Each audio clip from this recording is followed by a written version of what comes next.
Nous continuons notre marathon en commission, commencé ce matin. Nous continuons sur le thème des énergies renouvelables. Je rappelle que notre commission a créé une mission flash dans la perspective de l'examen du projet de loi relatif à l'accélération de la production d'énergie renouvelable. L'objectif était de pouvoir travailler ensemble justement sur cette acceptabilité dans une dimension transpartisane. Et je remercie nos co-rapporteurs, Madame Pascale Boyer, Madame Clémence Guettet et Mathilde Paris, d'avoir su travailler dans ce temps contraint pour permettre d'alimenter nos réflexions.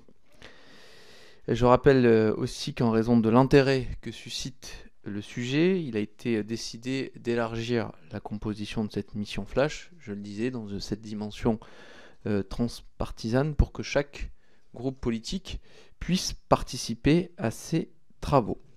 Une synthèse des conclusions des 3 co-rapporteurs vous a été diffusée. Nous allons maintenant les entendre pour nous livrer plus en détail leur analyse, et je ne doute pas que les questions et rédactions seront nombreuses. Mesdames les rapporteurs, je vous laisse la parole, et comme vous le savez, les orateurs de groupe vous poseront un certain nombre de questions. Mesdames les rapporteurs, la parole est à vous. Merci Monsieur le Président, mes chers collègues. Nous avons l'honneur de vous rendre compte aujourd'hui des travaux que nous avons menés dans le cadre de la mission Flash sur l'acceptabilité et les modalités du déploiement des énergies renouvelables. Dans ce cadre, nous avons réalisé 18 auditions et tables rondes au cours desquelles nous avons entendu 60 organismes. Nous avons aussi reçu une trentaine de contributions écrites. En préambule, nous indiquons que nous constatons la nécessité de planifier le développement de ces énergies renouvelables. Deuxièmement, d'impliquer les populations durant l'intégralité du déroulement du projet dans une démarche de co-construction. Et enfin, d'accélérer l'instruction de ces projets sans pour autant, évidemment, que cela se fasse au détriment de la démarche de concertation et de participation de toutes les parties prenantes. Nous constatons également que certaines sources d'énergie renouvelables sont acceptées par tous, tandis que d'autres suscitent des débats. Nous allons maintenant vous présenter à tour de rôle notre point de vue sur l'acceptabilité et les modalités du déploiement des énergies renouvelables. Tout d'abord, je remercie mes 2 collègues, Mesdames Clémence Guettet et Mathilde Paris, pour la qualité de la bonne tenue de nos travaux, ainsi que les administratrices, Mesdames Marion Poufari et Clémence Van Thuan, pour nous avoir accompagnés tout au long de cette mission. Le président de la République a fixé l'objectif que la France devienne le premier grand pays du monde à sortir de la dépendance aux énergies fossiles. Pour y arriver, il est nécessaire de diminuer notre consommation en énergie et de décarboner la production énergétique. Les enjeux sont en premier lieu environnementaux, mais ils sont également géopolitiques et économiques. Produire l'énergie que nous consommons par l'utilisation du nucléaire et des énergies renouvelables nous fera gagner en souveraineté et fera baisser le coût de l'énergie. L'accélération de la production des énergies renouvelables s'avère dans ce contexte indispensable. Pour un déploiement cohérent, une planification s'impose afin que chaque habitant s'approprie très en amont les enjeux des projets qui seront développés dans leur bassin de vie, dans le cadre d'un projet de territoire. Il est essentiel que la population soit associée et participe à la décision pour que l'intérêt à agir soit perçu. C'est pourquoi cette planification doit se construire en partant des territoires. Et ce sont les maires qui sont les mieux placés pour concerter avec leur population et pour définir à l'échelon communal les zones prioritaires d'implantation qui seront ensuite intégrées dans les différents documents d'urbanisme ainsi que dans le schéma départemental des énergies renouvelables et dans le schéma régional d'aménagement de développement durable et d'égalité du territoire. L'intégration de ces zones aux schémas régionaux de raccordement des énergies renouvelables permettra de diminuer les temps de raccordement au réseau de transport des énergies produites et d'assurer un développement territorial équilibré. Cette organisation de la planification permettra de s'assurer que les décisions validées au plus près des territoires correspondent à la programmation nationale établie à partir des lois de programmation quinquennale et de programmation pluriannuelle de l'énergie déclinées dans chaque région. Concernant la planification spatiale maritime, le comité maritime de façade, en accord avec les élus locaux, pourra acter les zones d'implantation. Pour les territoires de montagne et les territoires littoraux, le Conseil de la montagne ou le Conseil national de la mer et des littoraux devront être associés à la consultation pour avis simple. À ce titre, l'Association nationale des élus du littoral soulève le fait que la restriction des dérogations aux anciennes friches et aux bassins industriels de saumure saturée limiterait à 20 sites les possibilités de déploiement des énergies renouvelables. Elle précise que ces dispositions avaient été déjà votées dans la loi climat et résilience et qu'elles n'avaient pas été validées par le Conseil constitutionnel. L'association demande également des précisions sur l'intérêt public d'un projet. La visibilité sur les zones d'implantation validées au sein des territoires évitera le dépôt de demandes d'implantation non consenties par les populations concernées. La concertation et la participation des citoyens doivent se dérouler durant toute la durée de vie du projet. À ce titre, la Commission nationale du débat public pourra être consultée, si nécessaire, dans le cadre de ses compétences de faisabilité du projet, et ce même pour des projets où sa consultation n'est pas forcément obligatoire. Considérer que la procédure doit être traitée comme un projet permet de phaser les différentes étapes de l'instruction du dossier et permet de déterminer une date où l'instruction doit être déterminée, quel qu'en soit l'aboutissement. Afin de s'assurer la meilleure recevabilité du projet, un comité constitué du pétitionnaire, des élus locaux et des services de l'État peut permettre de lister, dans un procès-verbal, les différents blocages d'une éventuelle irrecevabilité. À cette étape, chacun s'engage dans un délai convenu, qui pourrait ne pas dépasser 2 mois, à fournir les éléments nécessaires à la recevabilité de la demande d'instruction. Les différentes auditions font apparaître d'importantes réserves sur l'installation des panneaux photovoltaïques au sol. La quasi-unanimité fait apparaître d'optimiser les installations de panneaux photovoltaïques sur le foncier bâti existant, les friches industrielles et autres fonciers à faible potentiel agronomique. La définition de l'agrovoltaïsme était une demande du monde agricole. Elle est satisfaite car sera actée dans la loi, ce qui permettra de cadrer les projets d'implantation. Le monde agricole demande que l'avis émis par les commissions départementales de préservation des espaces naturels agricoles et fonciers soit conforme. L'avis conforme des ABF est largement discuté. Il serait nécessaire qu'une solution de compromis soit votée par le Parlement à l'issue de l'examen de ce texte. Le partage de la valeur est une condition de réussite d'un projet. Les collectivités où sont implantées les installations doivent bénéficier d'un revenu suffisant pour compenser l'impact du développement des projets améliorant les services à leur population. La participation financière des citoyens et collectivités doit être facilitée mais doit rester volontaire. Pour augmenter les chances de réussite du mix énergétique, toutes les sources d'énergie renouvelable doivent être prises en compte. L'hydroélectricité, première source d'énergie renouvelable en France, doit avoir toute sa place dans ce projet de loi. D'autres sources, comme par exemple les énergies houlomotrices ou marémotrices, devraient également être inscrites. Pour finir, les associations d'élus auditionnées ont insisté sur le fait que le délai de 48 mois de l'application de la loi paraît être court au vu du déroulement des procédures visant à déployer les énergies renouvelables. Afin de tenir les délais, il est donc nécessaire de renforcer les équipes en charge de l'instruction des dossiers dans les services décentralisés de l'État. La massification des appels d'offres pour les projets d'éoliennes offshore permettrait de mutualiser également les moyens humains. Développer le mix énergétique est un constat accepté à l'unanimité. Ce projet de loi relatif à l'accélération des énergies renouvelables apporte des solutions concernant l'acceptabilité, la simplification et la diminution du temps des procédures. L'acceptabilité des projets de la population passe par la diffusion, en toute transparence, d'un maximum d'informations fiables et démontrées scientifiquement. Notre énergie décarbonée continuera à être produite dans les centrales nucléaires. Elle sera également produite par une multitude de sites de production installés au plus près des lieux de vie des habitants. C'est une réalité. Le déploiement de ces installations doit s'effectuer dans les règles de l'art afin de préserver notre environnement et la qualité de vie de nos citoyens. Je vous remercie. Alors, je me joins à Madame Boyer déjà pour remercier mes collègues co-rapporteurs pour ce travail et pour vous dire que nous faisons une présentation à 3 voix puisque les constats ne sont pas nécessairement partagés sur l'ensemble de nos conclusions. Et je remercie aussi les administratrices qui nous ont accompagnés patiemment et avec un travail de très grande qualité. Alors ce sur quoi nous nous accordons, c'est que le développement des énergies renouvelables représente un enjeu décisif pour la France dans l'atteinte de ses objectifs de transition écologique. Et là, pour la France insoumise, nous défendons, nous, un mix énergétique qui est 100% renouvelable et qui s'appuie sur les scénarios de RTE et des mégawatts dont nous avons déjà parlé.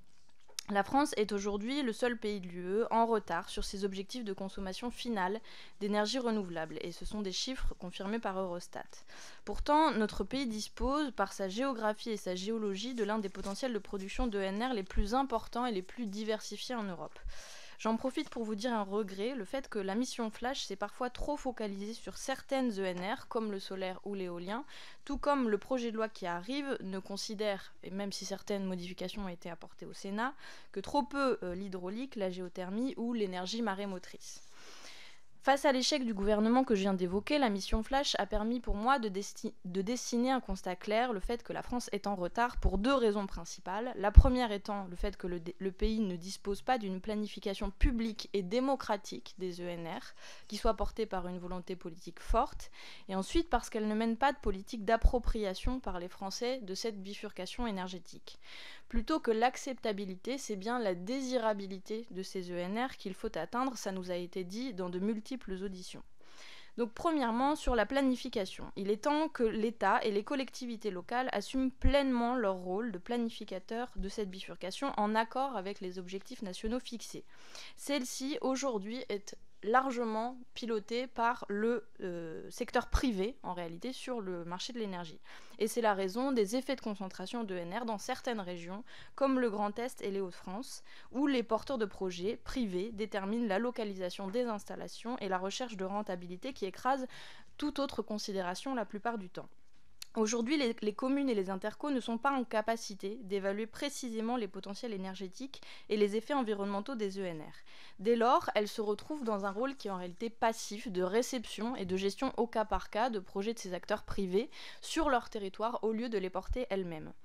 Ainsi, les documents de planification, je pense au SRADET, au SCOT, au PLU et aux autres documents, sont largement sous-exploités. Ils permettraient pourtant cette déclinaison territoriale en déterminant quelles zones d'implantation potentielle et quelle coordination des différents échelons. Pour ce qui est de l'État, son rôle est le suivant. Il est prescripteur d'objectifs nationaux de production, il est lanceur d'appels d'offres au travers de la CRE, il est instructeur environnemental de ces projets et enfin garant partiel au travers de différents mécanismes financiers. Et c'est un quadruple rôle qu'aujourd'hui il n'assume pas correctement. Sur l'instruction des projets d'abord, les moyens humains insuffisants des services déconcentrés, je pense évidemment à la DREAL, ne permettent pas d'examiner les demandes d'autorisation environnementale dans des délais qui soient raisonnables. Les juridictions administratives, ensuite, disposent elles aussi de trop faibles moyens humains pour examiner efficacement les contentieux sur les ENR. Et enfin, l'entreprise publique Enedis n'a pas non plus les effectifs pour faire face aux nombreuses demandes de raccordement en attente. À cette heure, les capacités en attente d'énergie solaire et d'éoliennes terrestres s'élèvent respectivement à 3 gigawatts et 4 gigawatts, ce qui est absolument énorme.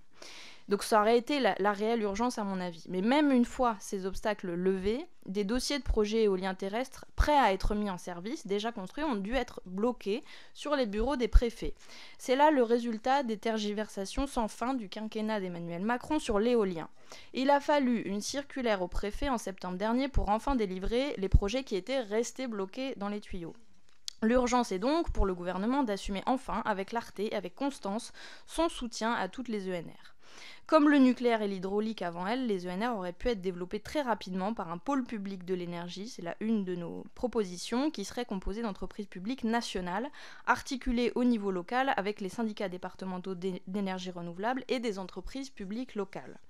Contre une logique de marché qui concentre les projets ENR dans l'espace, il faut assurer l'égalité territoriale qui doit être un axe majeur de la planification écologique.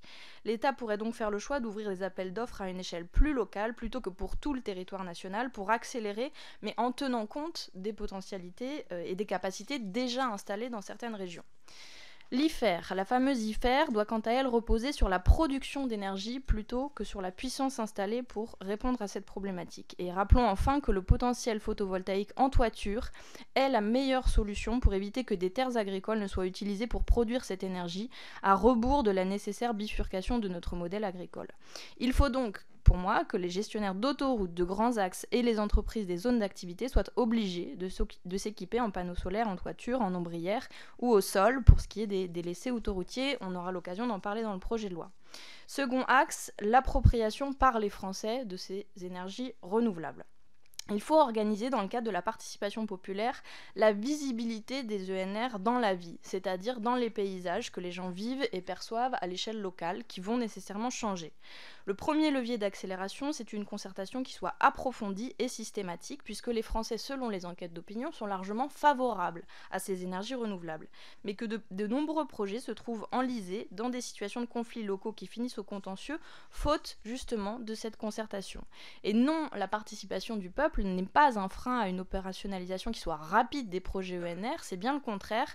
Plus la concertation est sérieuse, faite en amont, moins le risque contentieux est élevé. Et ça tient aussi à qui on associe à cette concertation. Il faut le faire bien plus largement, avec les riverains des projets, les élus locaux, les syndicats, les branches professionnelles.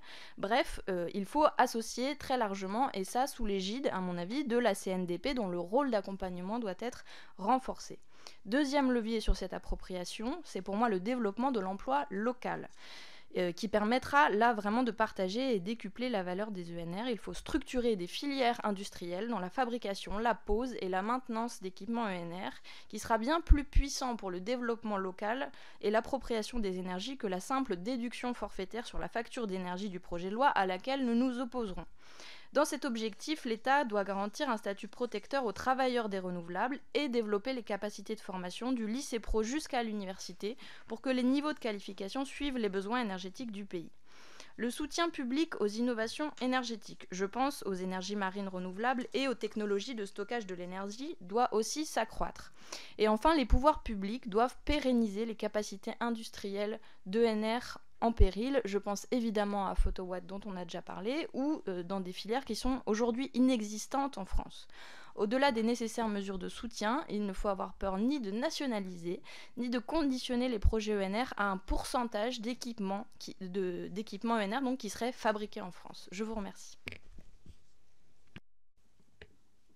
Monsieur le Président, chers collègues, tout d'abord je tiens à remercier mes collègues pour la qualité des auditions que nous avons menées, ainsi que les administratrices pour leur accompagnement. Les auditions de la mission Flash sur l'acceptabilité des énergies renouvelables ont permis de mettre en avant deux grands axes. Tout d'abord, l'acceptabilité varie selon le type d'énergie renouvelable. Ensuite, les modalités de déploiement des ENR doivent être repensées de manière à remettre les élus locaux et les citoyens au cœur de la prise de décision. Dans un premier temps, en ce qui concerne le degré d'acceptabilité des ENR au niveau local selon leur type, permettez-moi d'en dresser ici un bref état des lieux. Tout d'abord, je dois souligner le consensus qui existe autour des difficultés liées aux installations d'éoliennes terrestres. Comme l'ont confirmé les auditions de la mission d'information, l'éolien terrestre a un impact négatif sur la biodiversité, notamment sur l'avifaune et les chiroptères. De plus, la plupart des pales sont fabriquées en Chine, dans des conditions bien éloignées des normes environnementales françaises, et leur recyclage pose encore question. Enfin, l'implantation d'éoliennes entraîne une dévaluation du prix des biens immobiliers ou empêche leur vente lorsqu'ils sont situés à proximité d'éoliennes. Elle porte également atteinte à l'activité touristique en raison de l'impact important sur les paysages. Il est donc indispensable de mettre en place un moratoire sur la construction de nouvelles éoliennes terrestres ou au moins, dans un premier temps, de renforcer la réglementation pour enrayer leur déploiement anarchique. Ensuite, il semblerait que la tendance soit plutôt aujourd'hui au développement de l'éolien en mer. La séance de notre commission délocalisée en Seine-Maritime et les auditions de la mission d'information ont démontré que la distance aux côtes constitue un enjeu majeur d'acceptabilité de l'éolien en mer. Par ailleurs, l'implantation d'éoliennes peut générer des conflits d'usage, notamment avec l'activité de pêche. C'est pourquoi la concertation avec les pêcheurs doit être une priorité avant tout nouveau projet. Enfin, le projet de loi d'accélération des ENR cible particulièrement le photovoltaïque. Cette énergie dispose d'un potentiel d'installation significatif. Pour renforcer l'acceptabilité des installations photovoltaïques, je formule ici deux observations. Tout d'abord, nous sommes convaincus de la nécessité d'orienter le subventionnement public alloué à cette énergie vers le développement d'une véritable filière française ou à minima européenne. Ensuite, il faut veiller à ce que le photovoltaïque n'implique pas d'artificialisation des sols, génératrice de tensions sur le foncier agricole. Notre souveraineté alimentaire doit être préservée. Bien qu'il soit souvent question du duo éolien-photovoltaïque, lorsque l'on évoque les énergies renouvelables, il existe d'autres ENR qui sont souvent bien acceptés par les citoyens. J'en citerai 3 d'entre elles. Tout d'abord, l'hydroélectricité. Première source d'ENR, les installations hydroélectriques sont bien acceptées par les citoyens car elles sont anciennes et bien intégrées dans nos territoires. Il convient d'encourager leur développement, notamment des nouvelles technologies telles que les hydroliennes, ainsi que celui de la petite hydroélectricité, tout en étant vigilant aux dangers que cette dernière peut présenter pour la biodiversité, notamment les poissons. Ensuite, la géothermie. Insuffisamment prise en compte par la PPE, la géothermie ne fait pas l'objet d'investissements ambitieux. Il s'agit pourtant d'une énergie qui pourrait révolutionner notre quotidien et qui se déploie dans nos territoires. Je pense notamment à la piscine de Gien dans ma circonscription qui sera bientôt chauffée grâce à la géothermie. Pour déployer cette énergie, nous recommandons un investissement public massif en mobilisant le fonds chaleur. Enfin, l'hydrogène, qui présente aujourd'hui un potentiel de développement très intéressant et rencontre une forte adhésion des Français. Il permet de stocker l'électricité produite par des ENR intermittentes. De ce fait, il faut investir dans son développement, comme l'a fait l'Espagne, qui s'est dotée d'une stratégie bien plus ambitieuse que la France. En tout état de cause, le développement des ENR qui tend à notre souveraineté énergétique ne peut éluder la question de notre souveraineté industrielle. Il est indispensable de concourir au développement d'une filière ENR française, compétitive, respectueuse de l'environnement et créatrice d'emplois. Dans un second temps, je suis convaincue que l'une des clés de l'acceptabilité des projets ENR se trouve dans une co-construction réelle avec les habitants et élus locaux. Les auditions menées par la mission Flash ont révélé que les projets présentés étaient déjà figés avant l'organisation des consultations. Il faut éviter de faire des ENR une cause de clivage entre les zones urbaines protégées bien que consommatrices d'énergie et zones rurales sacrifiées pour la production d'énergie. Aussi, un lien direct avec les citoyens, il faut consolider une planification territoriale des ENR. Cette planification doit reposer sur différents échelons locaux. Il faut renverser la logique qui prévaut actuellement et qui laisse l'initiative du développement des ENR aux acteurs privés sans réelle planification et avec une concertation aléatoire.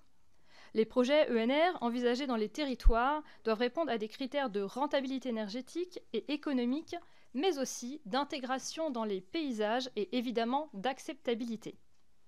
Enfin, pour renforcer la concertation avec les élus locaux, quelques principes simples devraient être observés.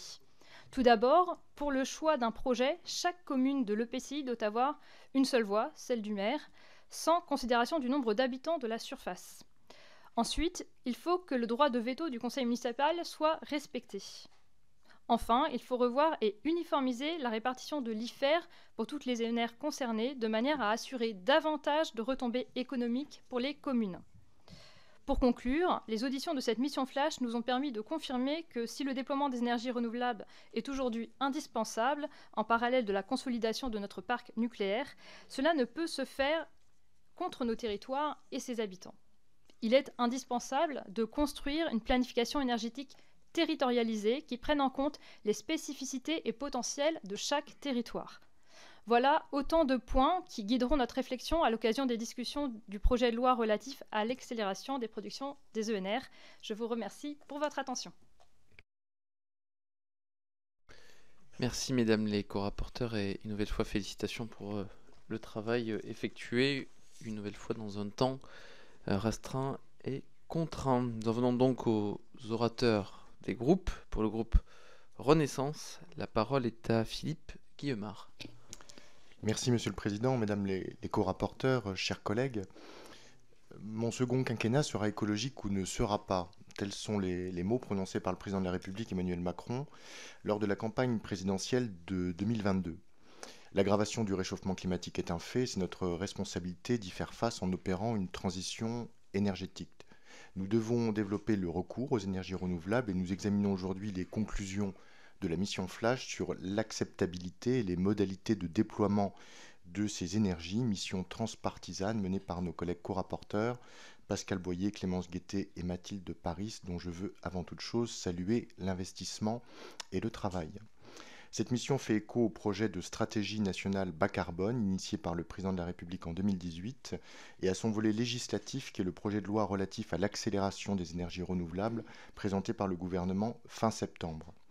Ce projet de loi a pour vocation de faire progresser à vitesse grand V la France sur les énergies renouvelables, notamment l'éolien et le photovoltaïque.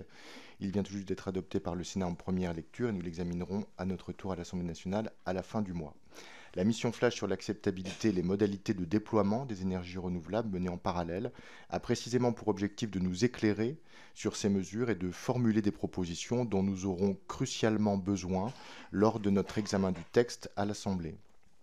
Elle préconise pour l'essentiel d'orchestrer le développement des énergies renouvelables sous toutes leurs formes et sur tout le territoire, de favoriser l'implication d'un maximum d'acteurs à cet objectif et de simplifier de manière globale la mise en œuvre des projets qui y sont liés. Il est souligné de manière commune l'importance d'impliquer les populations durant l'intégralité du déroulement du projet dans une démarche de co-construction. Nous avons constaté l'aspect sine qua non de cette condition, notamment lors de notre déplacement il y a quelques semaines en Seine-Maritime. En 2021, la France a généré un quart de son électricité avec des énergies renouvelables. Cette part est certes importante, mais reste plus faible qu'ailleurs en Europe. La mission Flash de nos collègues fait écho à ce projet de loi important et hautement symbolique dans un contexte géopolitique et énergétique particulièrement troublé. Je vous remercie. Chers collègues. Pour le groupe Rassemblement National, la parole est à Pierre Meurin. Merci Monsieur le Président, Mesdames les co-rapporteurs, chers collègues. Merci pour cette présentation. Je tiens en introduction à plier le match de l'acceptabilité puisque 75% des Français sont favorables au nucléaire. Il me semble que c'est un plébiscite. Madame Boyer, en premier lieu, permettez-moi d'apporter un œil critique sur les premières lignes de votre rapport puisque vous considérez, je cite, que la production d'énergie renouvelable fait partie des solutions qui permettront à la France de décarboner sa production d'énergie. Sauf que dans les confusions sémantiques, il convient de signaler qu'en 2021, la production électrique française était déjà décarbonée à 92%. Je pense que cette précision aurait été honnête et nous devrions tous partager cette fierté. Les énergies renouvelables comme l'éolien sont des énergies alternatives. Elles ne peuvent être suppléées que par des énergies carbonées. Fermer Fessenheim, c'est ouvrir des centrales à charbon et c'est importer du gaz russe par l'Inde plus cher ou d'ailleurs du gaz de schiste américain par des terminaux méthaniers. Plus tard, vous considérez que les Français sont très favorables aux énergies renouvelables, mais dans une petite note de bas de page, il est quand même précisé que seulement 41% des personnes interrogées accepteraient de vivre près d'un parc éolien. Il est en effet peu agréable de voir la valeur de sa maison baisser ou son cadre de vie largement entaché. Encore une fois, ce sont évidemment les territoires ruraux et les gens qui habitent à la campagne qui pâtissent de cette situation pendant que les citadins consomment l'électricité qui a été produite dans les champs de ces pauvres citoyens ruraux devant leurs fenêtres. C'est très sympathique, mais pour rappel, l'éolien et le photovoltaïque, contrairement au nucléaire, nous imposent une dépendance à l'égard de la Chine et d'un certain nombre de pays africains. Donc ça pose aussi un problème de souveraineté énergétique, ce qui n'est pas le cas du nucléaire. Donc en lisant ce rapport, je regrette qu'il faille attendre la troisième partie rédigée par notre collègue Mathilde Paris pour parler d'ENR qui mériterait plus d'attention en France et qui ne suscite pas un rejet aussi important que l'éolien. Méthanisation, géothermie ou encore hydrogène, si l'hydroélectricité a été mentionnée, c'est pour regretter son absence dans le projet de loi sur les ENR. Je vous remercie. Merci chers collègues, en rappelant que les oraisons sont de 2 minutes. Pour le groupe républicain, la parole est à Emmanuel Maquet. Merci Monsieur le Président. Mesdames les co-rapporteurs, merci pour cet important travail et pour votre intéressant exposé. Comme vous l'avez sans doute remarqué au cours de vos auditions, aucune source d'énergie n'est aussi controversée que l'éolien terrestre. Le fait qu'il n'y en ait pas beaucoup dans vos 3 circonscriptions ne doit pas vous faire sous-estimer ce point. La réaction des habitants est loin d'être une lubie. Lorsque l'on vit dans la ruralité, c'est souvent au prix de nombreux sacrifices. Vivre dans la ruralité, c'est accepter de voir s'éloigner les services publics et privés. C'est accepter de voir les taxes punitives sur l'essence augmenter sans rien pouvoir faire. Mais tous ces sacrifices, vous le savez, sont compensés par le bonheur de vivre au calme, en profitant de la beauté des paysages. Si l'on détruit ces avantages-là, alors on se prépare à une contestation importante. L'éolien, ce n'est pas une énergie renouvelable comme les autres. Le groupe Les Républicains a prévu d'ailleurs de marquer des lignes rouges très claires sur le projet de loi d'accélération des énergies renouvelables à ce sujet. Je pense notamment au veto des maires des communes d'implantation ou des communes en covisibilité, mais aussi à la proportionnalité de l'éloignement au regard de la hauteur des éoliennes. Je pense également à une meilleure répartition de l'effort sur tout le territoire. En effet, au début, dans la Somme, mon département, les premiers projets ont été plutôt acceptés avec bienveillance. Ce n'est qu'après un développement anarchique et tous azimuts, où on a découvert les méthodes de passage en force des promoteurs, que le sentiment de saturation s'est installé. Et ça, je crois qu'aucune concertation, ni aucune planification, ni aucun avantage de la valeur ne pourra les faire accepter. Aussi, mes questions sont les suivantes. À quelle mesure d'harmonisation du développement de l'éolien entre les territoires et entre les régions seriez-vous favorable ? Vos auditions vous ont-elles convaincu de traiter l'énergie éolienne différemment des autres énergies renouvelables qui créent beaucoup moins d'opposition ? Enfin, l'une des conditions de l'acceptabilité, l'efficience de ces énergies. Avez-vous chiffré ce que coûte chaque année l'énergie renouvelable en termes d'investissement public au regard de ce qu'elle génère en électricité ? Merci. Pour le groupe démocrate, Modem et indépendant, donc normalement la parole est à Mickaël Cosson, mais est-ce que Jimmy Pain veut prendre la parole ? Oui. Non, mais rapidement prendre la parole pour ce qu'a dit Mme Boyer, qui parlait plutôt d'éolien en mer. Et je trouve que vous avez tout à fait raison de vouloir vraiment mettre en place une vraie équipe pour la planification. Et que cette planification doit être faite le plus vite possible. Mais qui dit équipe, donc passer par les DSF, passer par les DIRM, passer aussi par les comités maritimes de façade. Faire attention, vous voyez, par exemple, sur... il faut qu'on arrive à planifier... l'hexagone entier. Sur l'Atlantique, on a deux affaires maritimes. On a l'affaire maritime nord-atlantique et puis l'affaire maritime qui part de La Rochelle. Donc c'est peut-être parfois l'une et l'autre peuvent faire perdre un petit peu de temps dans les dialogues. Et surtout, vous avez raison, et ça, Madame Guettet, vous l'avez rappelé, je pense que pour des dossiers comme ça, il faut vraiment qu'on ait des équipes quasiment dédiées, renforcées, et très compétente, et parce que cette planification, il va falloir qu'on arrive à la faire. Ce que nous a dit tout à l'heure le directeur général d'EDF Renouvelable, nous disait, bon, des documents existent, les documents existent de première planification, et il nous disait... Pour lui, ce qui lui semblait important, c'est qu'on ait une vision, et que peut-être qu'on s'engage sur ces premiers parcs qui devraient être en activité pour 2030, et que peut-être après, on puisse prendre un peu plus de temps à la réflexion des autres. Voilà ce que j'avais à vous dire, et vous remercier, mesdames, pour ce beau travail. Merci, chers collègues, de nous avoir éclairé de votre expertise. Pour le groupe socialiste et apparenté, la parole est à Gérard Le Seul. Merci, Président. Mesdames les co-rapporteurs, merci pour ce travail intéressant sur l'acceptabilité et les modalités de déploiement des énergies renouvelables. Alors, avant toute chose, vous l'avez dit, mais j'aimerais souligner que cette mission flash, tout comme le projet de loi sur l'accélération du déploiement des ENR, se focalise beaucoup sur l'éolien et le photovoltaïque. Pourtant, il faut bien voir que les principales sources d'énergie renouvelable sont le bois énergie, l'hydraulique, l'éolien, les biocarburants, les pompes à chaleur, les déchets renouvelables. Vous en avez cité, je vous en remercie. Bien sûr, les enjeux d'acceptabilité sont différenciés en fonction de ces ENR. Mais votre rapport pose un bon diagnostic sur l'absence d'un déploiement organisé des ENR qui nous conduit aujourd'hui à accuser un retard et nous appelle donc à réagir vite. Notre pays est en retard sur le développement des énergies renouvelables, notamment l'éolien, le photovoltaïque.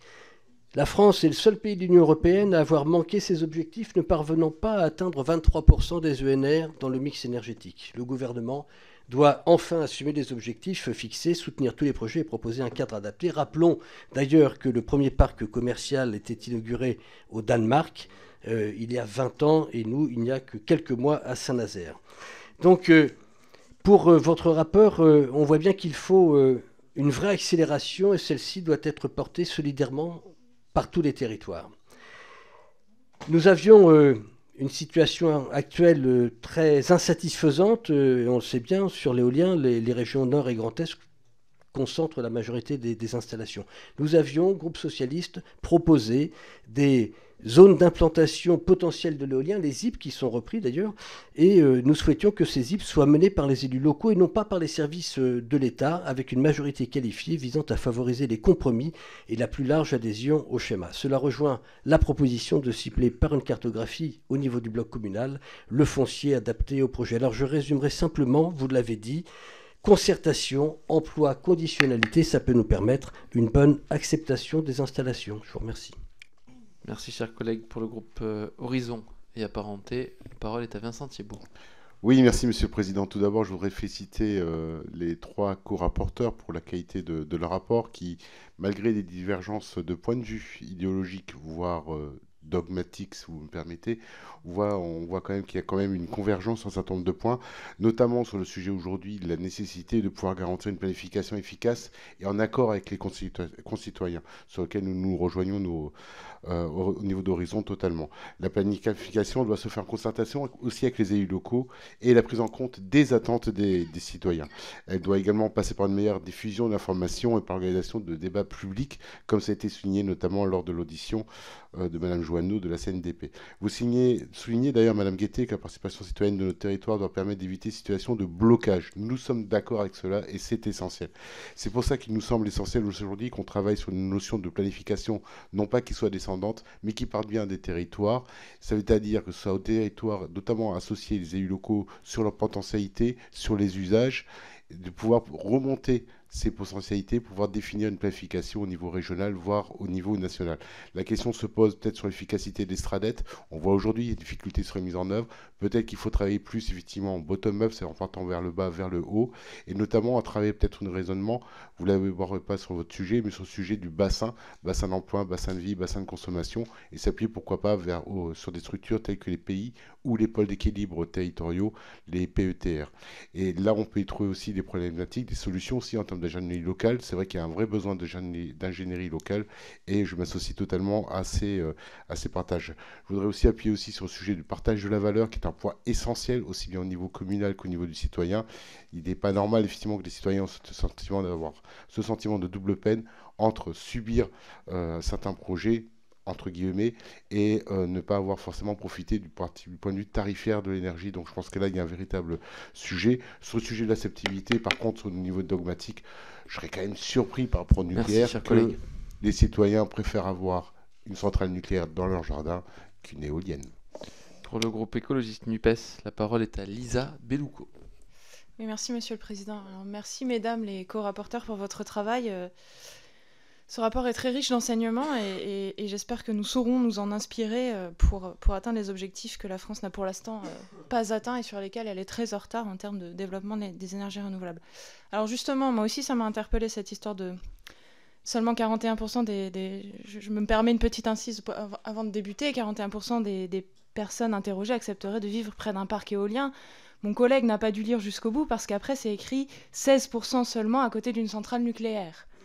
Donc comparons les chiffres comparables.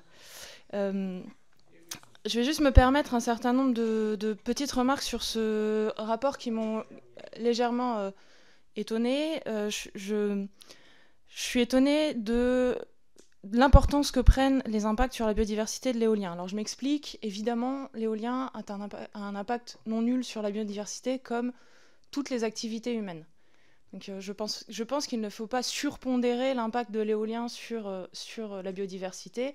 Et je rappelle au passage que les centrales nucléaires, dès qu'il fait un peu chaud, tuent tous les poissons dans les rivières puisqu'on augmente les températures de rejet autorisées pour le refroidissement. C'est ce qu'on a fait notamment l'été dernier en période de canicule et associé à une sécheresse avec un débit moindre qui permet moins de brasser et de réduire les températures. Sur l'éolien en mer qui devrait être non visible de la Terre, pour prolonger cette proposition, je crois qu'il faudrait s'intéresser aux matières premières et aux ressources nécessaires pour mettre des éoliennes très très loin, parce que plus on les met loin, plus on a besoin de ressources minières pour les raccorder au continent. Et donc c'est une question à se poser aussi. Il n'y a pas que les questions énergétiques. Et je fais cette proposition qu'on s'intéresse aux questions minières dans cette commission aussi à l'avenir, lors d'une prochaine mission. Et enfin, sur le droit de veto des maires, je crois qu'il est complètement incompatible avec une accélération du développement des ENR. Et je suis favorable à une planification démocratique qui prenne plus largement en compte les avis sur le territoire des maires, mais aussi des autres habitantes et habitants concernés. Merci, chers collègues. Pour le groupe Liberté, Indépendant, Outre-mer et Territoire, la parole est à Guy Bricout. Merci, Monsieur le Président. Alors, je tiens, comme les autres, à remercier nos 3 co-rapporteurs qui ont fait un travail poussé et fourni sur un sujet ô combien central, l'acceptabilité du déploiement des énergies renouvelables. Tout d'abord, une question sur la méthode. Ne regrettez-vous pas de présenter le résultat de vos travaux alors que l'examen du texte sur l'accélération des énergies renouvelables est déjà largement entamé? Vous évoquez tout particulièrement dans la synthèse de vos travaux le manque de moyens humains très préjudiciable au développement des ENR, en particulier au sein des DREAL. À combien estimez-vous ces manques? Pensez-vous que le budget que nous venons d'examiner permettra de répondre aux exigences en la matière? En tant qu'élu du Nord, je le dis, je le répète, je l'ai dit tout à l'heure, l'acceptabilité de l'éolien en particulier ne peut pas uniquement passer par des incitations financières. La seule notion de partage de la valeur ne suffit pas, selon moi. Il faut y corréler un partage de l'effort. L'acceptabilité sera plus facile si on arrive à un développement harmonieux sur l'ensemble du territoire, des implantations. Je pense que vous avez des préconisations en la matière. Je me suis particulièrement intéressé ces dernières années aux nombreux dossiers remontant d'exploitants agricoles et autres riverains, notamment sur mon territoire, relevant de graves problèmes de santé de leurs troupeaux notamment, suite à l'installation d'éoliennes à proximité de leur exploitation. Je faisais d'ailleurs partie d'un groupe d'études. Nous n'avons jamais eu de réponse ferme et définitive sur ces questions qui sont pourtant un vrai sujet de fond. Avez-vous travaillé dessus ? Par ailleurs, vous affirmez très clairement que vos travaux ont démontré que l'éolien terrestre a un impact négatif sur la biodiversité, que les pales sont fabriquées en Chine, dans des conditions bien éloignées des normes environnementales françaises, et que le recyclage des éoliennes pose question aujourd'hui. Je dois avouer que je vous trouve particulièrement courageuse d'oser soulever ces sujets de fond qu'aujourd'hui, au nom du développement indispensable des ENR, il est souvent bon ton de balayer d'un revers de la main. Merci. Merci, chers collègues. Il me semble que l'ensemble des orateurs de groupe ont pu s'exprimer. Mesdames les rapporteurs, je vous laisse le soin de répondre.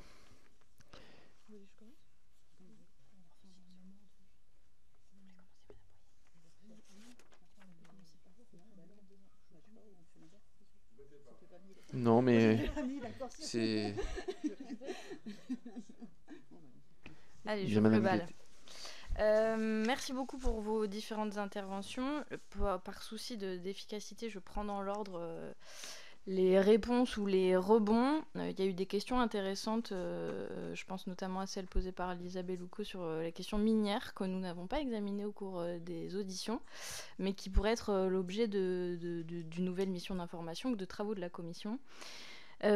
Pour répondre au premier orateur, Monsieur Guimard, pour le groupe Renaissance, moi je prends avec des pincettes et un peu de recul les grandes déclarations de Monsieur Macron sur sa volonté de développer les ENR. Ne serait-ce que parce qu'il avait dit aussi qu'il reprendrait sans filtre les propositions de la Convention citoyenne pour le climat sur un autre sujet écolo, et que ça n'a pas vraiment été le sujet. Ce que je voulais dire, puisque vous êtes un représentant de la majorité, c'est que il me semble, et on l'a évoqué au cours de plusieurs auditions, que vraiment on a pris le problème à l'envers avec les 2 projets de loi qui nous arrivent en urgence, et je trouve que c'est vraiment dommage. C'est-à-dire qu'on a un projet de loi d'accélération et de développement des ENR, puis un projet de loi d'accélération sur le nucléaire, avant la discussion sur la PPE. C'est-à-dire, pour le dire en des termes vulgarisés, même si on comprend tout ce que ça veut dire ici, on agit en urgence pour des mesures qui sont transitoires, mais qui de fait vont sans doute être pérennisées puisqu'elles permettront d'accélérer, au lieu de d'abord définir quel mix énergétique on veut et quel mix la nation veut, le peuple français, en ayant un beau débat là-dessus qui associerait les gens très largement, et ensuite se dire comment on fait pour répondre à ce mix énergétique en accélérant.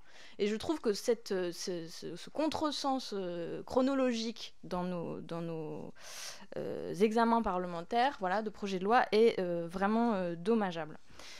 Ensuite, Madame Bellucco m'a coupé l'herbe sous le pied, mais je voulais moi aussi plier le match par rapport au collègue Meurin, puisqu'il y a un sondage IFOP qui a montré que 87% des Français sont favorables au développement et à l'accélération des ENR, et le baromètre IRSN qui était cité, donc c'est 41% de gens qui voudraient bien vivre à côté d'un parc éolien, et seulement 16% à côté d'une centrale. Je crois qu'on doit vraiment s'interroger sur ces questions d'acceptabilité, et ça rejoint d'ailleurs aussi l'intervention du collègue des Républicains, sur l'instrumentalisation parfois des oppositions à ces projets d'ENR qui sont rendus très visibles alors qu'ils ne correspondent pas, et vraiment tous les acteurs nous l'ont dit, le CESE qui a notamment mené un rapport pendant 6 mois avec beaucoup d'auditions et un travail qualitatif, ça ne correspond pas à la proportion de gens qui sont d'accord pour qu'il y ait des ENR, y compris sur leur territoire. Ça nous renvoie toutefois,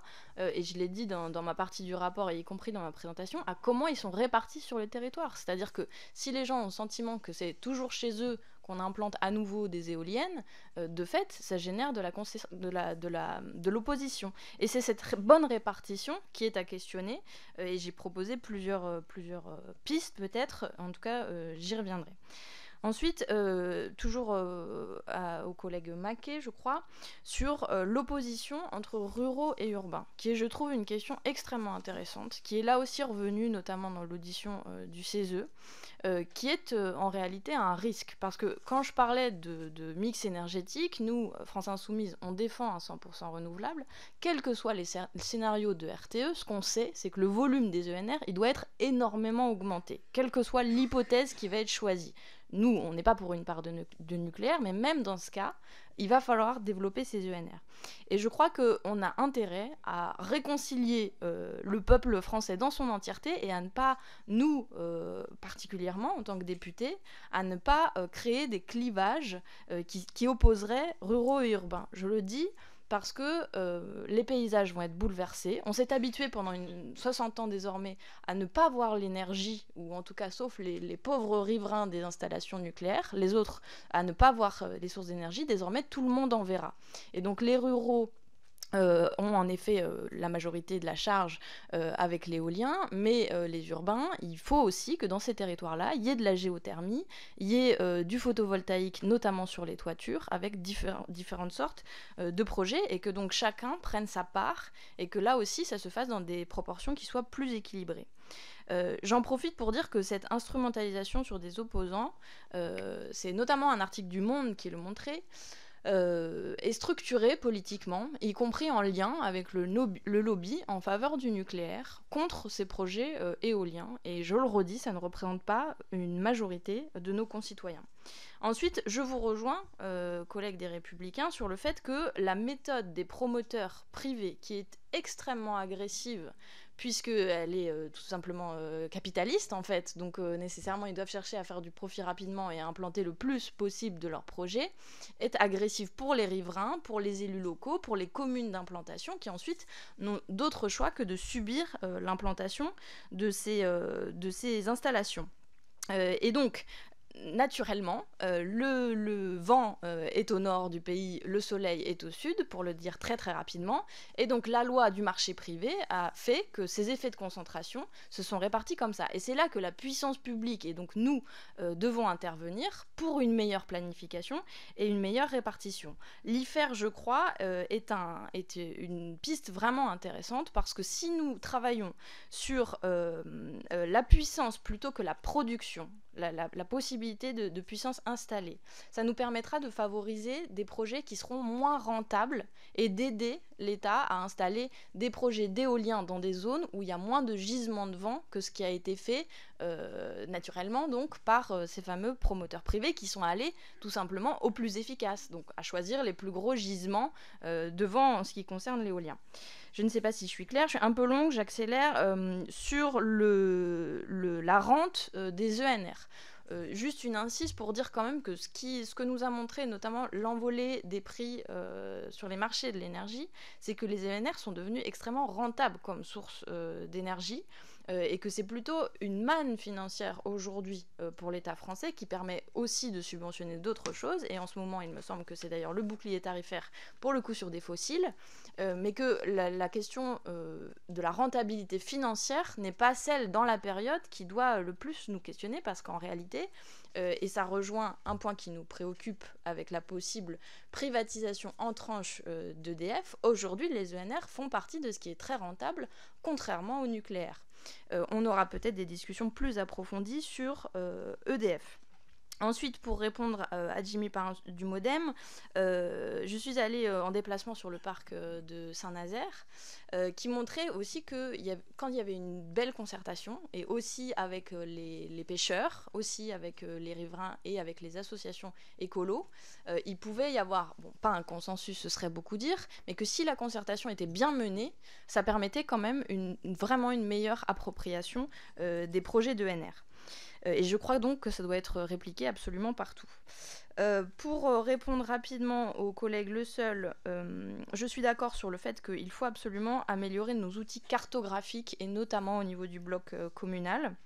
Et donc j'ai parlé du rôle du PLU, mais je crois qu'aujourd'hui on a une vraie interrogation sur comment ces documents de planification ne sont pas en réalité raccordés les uns aux autres. Ils sont faits, on dirait, de manière complètement indépendante, ce qui fait que si on additionnait par exemple tous les SRADET, on serait au-dessus des objectifs nationaux, et en réalité on est en dessous. Donc on voit que là il y a un hiatus dans l'articulation de ces documents qui est important. Pour répondre aux collègues d'Horizon, M. Thiebaud, sur la planification qui partent des territoires, ça rejoint ce que je viens de dire en fait sur l'articulation des documents, et je suis d'accord. Je pense qu'il ne faut pas d'imposition nationale, ce serait l'inverse, à rebours de ce qu'on vient de dire, mais il faut que cette concertation elle ait lieu au niveau local. Et on voit d'ailleurs, j'ai visité plusieurs projets avec Énergie Partagée ou différents organismes, que quand c'est bien fait, que la municipalité peut s'associer à des citoyens, il y a une vraie bonne façon pour, par exemple, en priorité sur les bâtiments publics, installer du solaire et faire en sorte que ce soit aussi l'objet d'éducation, de montrer aux enfants des communes comment ça peut se passer. Donc je crois qu'il y a vraiment des choses à faire à ce niveau-là. Pour répondre rapidement à Lisa Bellucco sur son interrogation sur la biodiversité, alors on a eu des auditions avec des associations environnementales, dont la LPO, qui n'étaient pas alarmistes, on va dire, sur le développement des ENR en général. Il est à noter quand même que s'ils font une alerte, c'est sur les zones Natura 2000 qui sont les plus sensibles sur la biodiversité, où en fait les études montrent que pour ce qui est par exemple des populations de faucons cresserelles et de chauves-souris en particulier, le carnage intervient dès lors que c'est implanté dans des zones Natura 2000, et que sinon, si c'est dans des zones hors Natura 2000, les proportions, on va dire, même si effectivement il y a des morts d'animaux, sont plutôt dans des chiffres qui sont raisonnables. Même si, à mon avis, il faut continuer de travailler sur les technologies, leur impact sur la biodiversité, et si on doit accélérer, avoir cet enjeu-là très fortement en tête. Et puis, pour finir par le collègue de l'IOT, sur le partage de la valeur, j'ai dit ma position, je le répète, je pense vraiment qu'une réduction sur facture reviendrait à avoir un présupposé qui serait que les ENR sont un dommage pour les riverains qu'il faut indemniser. Et je crois qu'il faut absolument retourner en positif cette inquiétude et trouver d'autres façons de partager la valeur. J'ai parlé de l'IFER, qu'on peut aussi positionner plus fortement sur la commune et les communes riveraines, pour que ça soit aussi plus concret, la manne financière dont je parlais sur les ENR. Et je reparle de l'emploi local. Aujourd'hui, on voit par exemple que plein de nos concitoyens se mettent à l'autoconsommation pour réduire leur facture énergétique. Ils vont acheter des kits panneaux solaires à Castorama ou à côté de chez eux, kits qui ne sont absolument pas fabriqués en France. Alors qu'avec un accompagnement de la puissance publique, ça pourrait générer des emplois locaux, accompagner des PME locales, et que ça devienne là aussi plus positif. Merci beaucoup.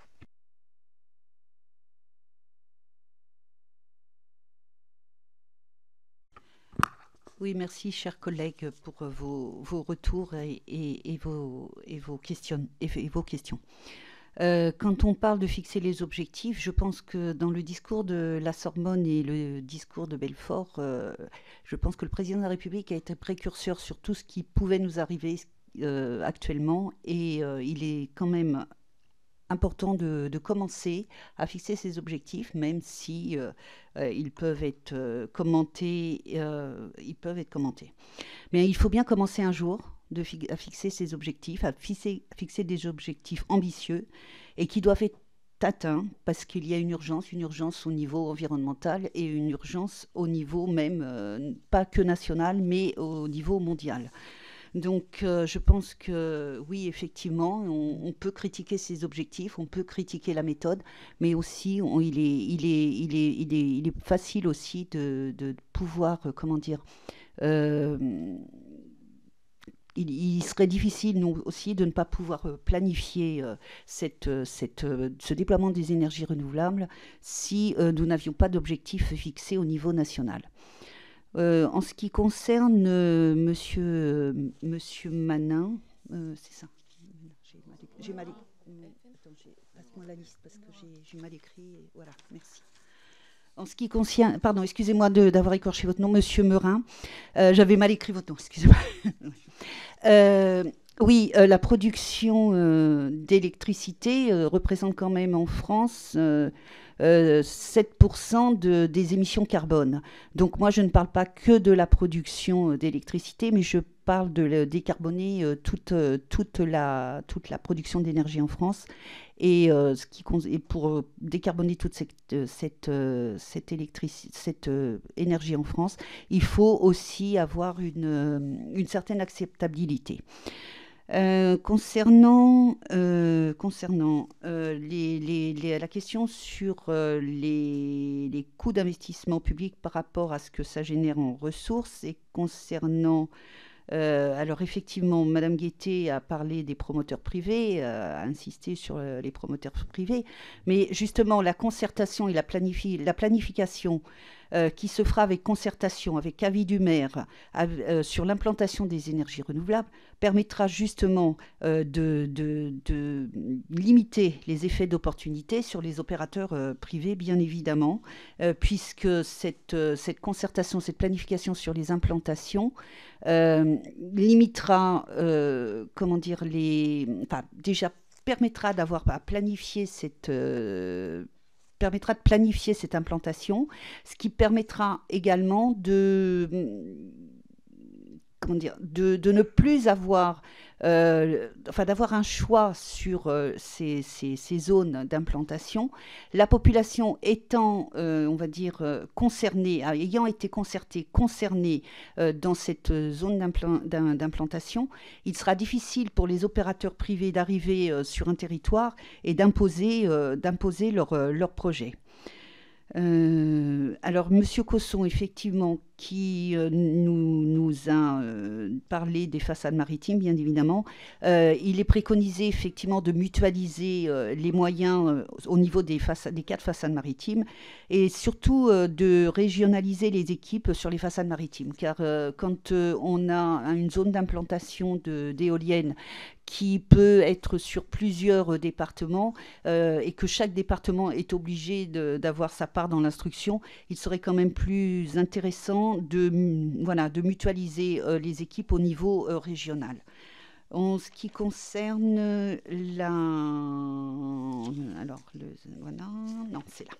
au niveau de l'éolien, Monsieur Le Seul, vous nous avez parlé d'une solidarité des territoires, bien évidemment. La planification aidera à avoir cette solidarité dans les territoires. Et en même temps, si on fixe le coût de rachat de l'énergie en fonction de la productivité plutôt qu'au niveau de la puissance, bien évidemment, les territoires moins ensoleillés seront peut-être moins attractifs pour les opérateurs qui veulent implanter les parcs photovoltaïques et inciteront peut-être les opérateurs à aller s'installer dans des zones peut-être un peu moins ensoleillées. Et la même chose pour l'éolien avec les zones ventées. Monsieur Thiebaud, vous nous avez parlé de planification ascendante. Je pense que tout le monde est d'accord sur le fait qu'effectivement, il faut avoir une planification ascendante et que ces décisions d'implantation des énergies renouvelables viennent des territoires, des citoyens, avec une concertation avec les élus locaux, que ces élus locaux puissent être décisionnaires, mais pas avec un effet de veto, bien évidemment, et que ces décisions s'articulent avec tous les documents d'urbanisme. Et je suis entièrement d'accord qu'avec le SRADET, on doit plus associer davantage les élus locaux. On voit bien que là, actuellement les SRADET sont en cours de modification et que les élus locaux des territoires ne sont pas forcément consulter sur la modification des SRADET. C'est ce qui se passe notamment, on va dire, dans les territoires de montagne, mais ça c'est un autre sujet, et c'est le sujet aussi du zéro artificialisation net, bien évidemment. Et en parlant du zéro artificialisation net, bien évidemment, il faut aussi prendre en considération que toutes les installations des énergies renouvelables ne soient pas considérées comme des zones urbanisées, puisque ça limiterait ce déploiement des installations. Je voulais aussi revenir sur le partage de la valeur. Donc l'acceptabilité, au niveau du partage de la valeur, l'acceptabilité des énergies renouvelables permettra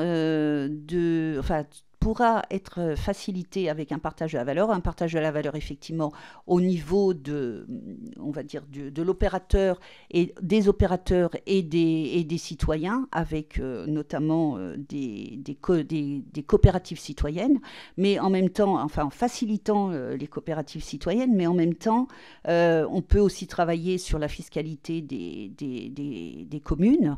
Et il me semble que hier, nous avons voté un amendement justement à ce sujet sur l'IFER photovoltaïque, qui permet aux communes d'obtenir 20% des bénéfices, de l'IFER, pardon, et de pouvoir bénéficier de cette fiscalité qui permettra ensuite aux communes et aux élus locaux de pouvoir développer des projets à destination de leur population.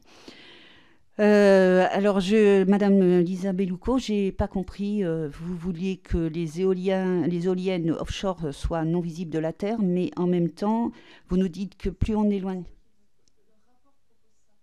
Oui. Ah, vous n'êtes pas d'accord. D'accord, j'avais pas compris. D'accord.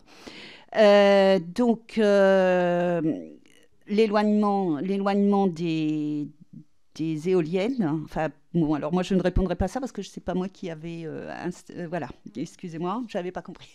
Et ensuite, Monsieur Guy Bricou, j'ai répondu au niveau du partage de la valeur et de la vie. Alors ce qui est intéressant, c'est effectivement d'avoir des élus fortement concernés par un type d'éolienne, par un type d'énergie renouvelable tel que les éoliennes. Bien sûr que vous êtes dans un territoire où effectivement il y a une concentration des éoliennes terrestres. Et il est bien évident que, comme vous l'avez dit, il faut que chacun prenne sa part et que tous les territoires, qu'il y ait une égalité des territoires dans le déploiement de chaque typologie, on va dire, d'énergie. En ce qui concerne les filières à monter, bien évidemment, il faut aller de la fabrication des infrastructures jusqu'au démantèlement, et il faut bien prendre garde que dans les projets, on ait des garanties financières suffisantes pour assurer le coût du démantèlement. Et ça, que ça ne soit pas ensuite les finances publiques qui soient obligées de payer le coût du démantèlement de ces infrastructures. Voilà, c'est à peu près tout. Merci.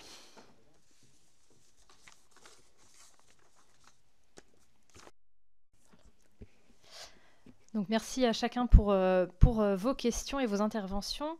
Je vais répondre aussi dans l'ordre, ce sera plus simple. Donc Monsieur Guillemard, je pense que effectivement ce projet d'accélération des énergies renouvelables ne doit pas être confondu avec un projet de précipitation, et pour moi il a quand même beaucoup de lacunes, notamment effectivement on ne voit pas de modification du pilotage actuel des projets, et c'est un vrai souci. Et d'autre part, il fait fi des énergies renouvelables autres que l'éolien et le photovoltaïque. Monsieur Meurin, vous parliez du problème de souveraineté industrielle. Il est parti, mais je réponds quand même. Effectivement, aujourd'hui, on ne peut pas, de manière raisonable, se dire il faut absolument avoir une souveraineté énergétique sans chercher à avoir une vraie filière des énergies renouvelables. Et pour moi, la clé, elle passe justement par une modification du pilotage, puisque aujourd'hui, les groupes, les promoteurs qui implantent les projets sur les territoires vont chercher le moins cher en termes de matière, et elles ne vont pas chercher à avoir une production française ou européenne. Et donc, je pense que si on repasse par l'échelon territorial, enfin moi, c'est ce que je préconise, c'est de faire des appels d'offres en fait par EPCI sur les projets qui auront été déterminés en co-construction justement avec les habitants et les élus locaux. Et le fait de passer par appel d'offres, ça permettrait justement d'avoir des critères de sélection qui peuvent prendre en considération justement la fabrication locale ou européenne de ces matières. Et je pense qu'on ne pourra pas soutenir une filière sans avoir effectivement des garde-fous qui permettent de protéger notre industrie par rapport à la Chine notamment qui est vraiment compétitive, effectivement, mais qui, par ailleurs, produit, notamment si on parle du photovoltaïque, dans des conditions qui sont catastrophiques d'un point de vue environnemental, mais aussi humain, puisqu'on sait que les modalités d'extraction sont faites dans des conditions déplorables. Monsieur Maquet, qui est parti, mais je réponds aussi quand même à son intervention, il disait aujourd'hui, on a un passage en force des promoteurs éoliens. Et c'est vrai, et justement, c'est pour ça qu'il est indispensable que les élus locaux reprennent la main au niveau de la planification, parce qu'aujourd'hui, il est inacceptable que ce soit des privés, effectivement guidés surtout par des intérêts financiers, qui décident des lieux d'implantation et que ça s'impose dans les territoires. Et je pense que ça va à l'encontre justement de l'acceptabilité. Et quand on sait qu'on a 80% de taux de recours, notamment sur l'éolien, ça montre qu'effectivement, on n'atteint pas un objectif d'accélération lié à tous ces blocages. La question de l'harmonisation de l'éolien sur les territoires. Effectivement, il faut que chacun prenne sa part, mais en fonction des potentialités de développement, puisque effectivement, on parlait tout à l'heure de l'ensoleillement et des territoires plus propices effectivement au photovoltaïque que d'autres. Quand on parle de géothermie, elle est développable sur 98% du territoire, et donc on voit que là, il y a une possibilité d'harmonisation et de développement de cette production de chaleur sur l'ensemble du territoire, et je pense qu'il faut justement aller vers d'autres énergies renouvelables pour pouvoir permettre cette harmonisation sur l'ensemble du territoire. Monsieur Pain disait qu'il fallait renforcer effectivement les moyens humains pour accompagner les projets, notamment dans une démarche de co-construction. Effectivement, moi ce que je préconise, c'est que cette phase de co-construction, d'élaboration par des concertations organisées par les élus locaux, par les maires avec les habitants, elle doit être appuyée et soutenue et éclairée par une ingénierie qui peut être aussi bien celle de l'ADREAL, mais aussi du CEREMA. On les a auditionnés et ils disaient qu'effectivement, ils étaient tout à fait à même d'apporter des critères, on va dire, indépendants pour aussi bien déterminer les sites qui seraient les plus intéressants pour le développement des ENR sur un territoire, aussi bien que le type de ENR compatible. Et je pense que c'est une des clés, effectivement, pour la co-construction. Monsieur Le Seul parlait effectivement du partage de la solidaire de l'ensemble des territoires, avec notamment des zones potentielles d'implantation. Et je pense que ça rejoint un petit peu ce que je préconise, c'est-à-dire d'avoir une détermination des zones d'implantation décidées en co-construction, élus, habitants, et sanctuarisé par les EPCI. Je pense qu'il faut vraiment se rapprocher des échelles plus fines, qu'aujourd'hui le SRADET, l'échelle régionale, ne me paraît pas suffisamment proche des territoires pour justement avoir des projets qui soient acceptables et respectueux des territoires. Monsieur Thiebaud mettait en avant la nécessité de débats publics et notamment par la CNDP. C'est vrai qu'on a une audition de la CNDP qui était très intéressante puisqu'ils sont aujourd'hui investis des projets de parcs éoliens pour mener ces consultations. Et c'est vrai qu'une vraie consultation comme ils le font, aujourd'hui c'est peut-être ce qui manque dans le développement des projets dans nos territoires. Et je pense qu'il faut vraiment prendre le modèle sur leur mode de fonctionnement pour organiser ces co-constructions, ces concertations locales en amont des projets, parce que je crois que ce qui est très important, c'est de dire que ça doit intervenir avant que les projets soient décidés, puisqu'actuellement, quand des promoteurs arrivent, en réalité, tout est déjà décidé, le lieu d'implantation, le nombre d'ENR, et on voit bien que finalement, à part planter des arbres à tel ou tel endroit pour diminuer les impacts, on a très peu de marge de manœuvre quand il y a une concertation qui est mise en place. Le partage de la valeur, pour moi, je considère que c'est un des leviers, mais ça ne doit pas être le seul, effectivement. Mais je pense que c'est quand même un des leviers, parce qu'aujourd'hui, c'est vrai que les habitants de la ruralité se sentent pénalisés par cette arrivée d'ENR sans finalement avoir dédommagement, et je pense qu'il ne faut pas avoir peur de parler de dédommagement, évidemment qu'il y a un impact, et que cet impact, il doit être dédommagé. D'ailleurs, c'est quelque part, c'est le but de l'IFER, il est là, et l'IFER doit être effectivement rééquilibré. Je le disais tout à l'heure, moi je pense qu'il doit y avoir 50% de l'IFER qui doit aller à la commune, parce que c'est vraiment elle qui supporte le premier impact, et ensuite une répartition de 30% pour les EPCI, et puis le reste à partager entre les départements et les régions. Concernant l'intervention de Madame Bellouco sur les impacts environnementaux, effectivement, toute énergie, de toute façon, a forcément un impact environnemental. Cela dit, au-delà des zones Natura 2000, ce ne sont pas les seules zones dans lesquelles il y a des impacts sur la vie faune. On a des zones, par exemple, je prends l'exemple de mon territoire, je suis habitante du Pays Fort. Dans le Pays Fort, on a des bocages, et les bocages, typiquement, ils abritent une biodiversité très importante.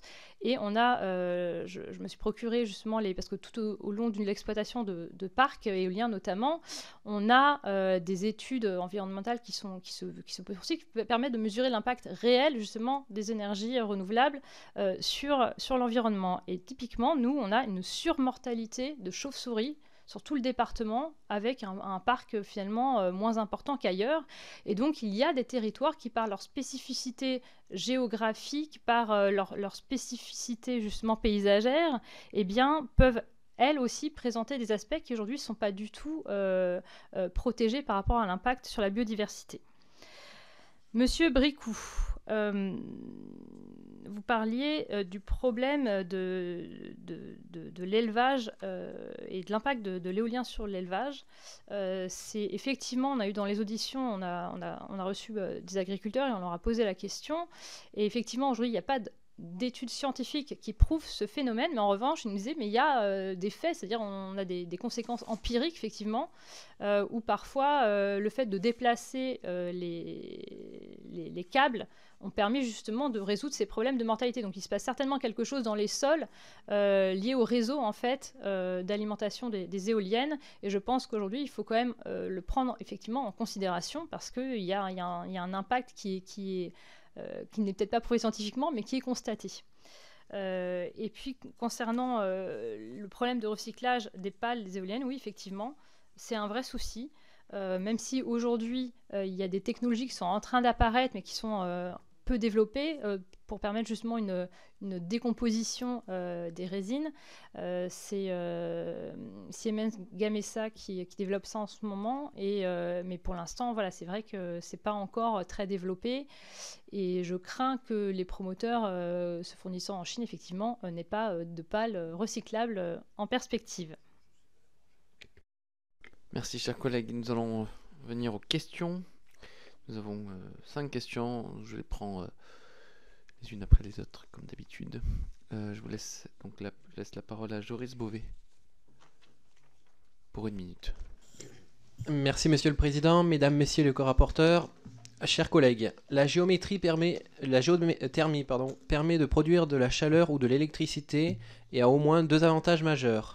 Elle n'émet pas de gaz à effet de serre et n'est pas intermittente. Concernant l'hydrogène, les avantages sont aussi multiples. Stockage possible, pas d'émission de gaz à effet de serre. La géothermie et l'hydrogène ont aussi 2 points communs. Elles ne provoquent pas de contestation citoyenne et sont toutes 2 délaissées par les ambitions du gouvernement. Les sites potentiels de géothermie en France ne manquent pourtant pas, qu'il s'agisse de très basses températures pour le chauffage individuel ou encore la haute température pour la production de chaleur en zone volcanique. Le projet de loi relative aux énergies renouvelables ne fait pas état du potentiel de ces énergies, comme s'il n'y avait que les énergies éoliennes et photovoltaïques. Aussi controversée soit-elle, la France ne semble pas avoir de vision concernant les énergies renouvelables alternatives. Merci, chers collègues. Merci. La parole est à Annick Cousin. Merci, Monsieur le Président, Mesdames les rapporteurs, chers collègues. Ces derniers mois, plusieurs dizaines de municipalités ont choisi de soumettre la question de l'installation d'éoliennes sur leur territoire à un référendum dont la plupart se concluent par un refus. Selon une enquête de l'IFOP publiée en novembre 2021, 72% des interrogés estiment qu'il est source de pollution visuelle et sonore, et 68% pour les éoliennes en mer sont nocives pour les oiseaux et les milieux marins ou la pêche. Prévue pour 2027, l'installation d'éoliennes offshore dans à une dizaine de kilomètres du littoral d'un Carquois suscite de vives tensions. Un temps évoqué, l'organisation d'un référendum local avait été balayée par la ministre de la Transition écologique de l'époque, Barbara Pompili. On ne va pas commencer à demander un référendum à chaque fois que l'on a un projet qui est en cours d'achèvement, avait-elle dit. Alors que la décision de l'installation d'un projet éolien incombe à la préfecture, ces référendums ne sont que consultatifs et n'ont aucune valeur légale. Ne faudrait-il donc pas changer ce mode de fonctionnement et faire que les maires puissent avoir un droit de veto? Merci. Je vous remercie. La parole est à Emmanuel Bléry.